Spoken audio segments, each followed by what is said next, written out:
Hi friends, ఇవాళ మనకి ఒక వర్క్ వచ్చింది. అదేంటంటే ఒక 50 సెంట్ల పొలాన్ని జేసీబీ పెట్టి మట్టి తీశారు. దాన్ని మనం వాళ్ళకి లెవెల్ చేసి అప్పచెప్పాలన్నమాట. దీనికోసం నేను ఫస్ట్ యూ షేప్లో సాల్ వేసుకొని దున్నుతున్నాను. దున్నిన తర్వాత ఎడ్జ్లు కొంచెం మనకు కొట్టాలి. ఆ తర్వాత మనం బ్లేడ్ వేసుకోవడానికి బాగుంటుంది.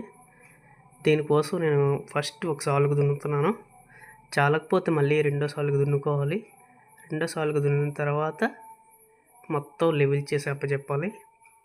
అయితే ఒక సాలుకు దున్నేసాను. ఇప్పుడు బ్లేడ్ వేస్తున్నాను, మనకు పెడుతున్నాను. తర్వాత బ్లేడ్ వేసిన తర్వాత చాలకపోతే మళ్ళీ దున్ని వాళ్ళకి అప్పచెప్పాలి. మొత్తానికి మనం ఈ పొలం మొత్తం శుభ్రంగా లెవెల్ చేసి కస్టమర్కి అప్పచెప్పాలి. దాన్ని బట్టి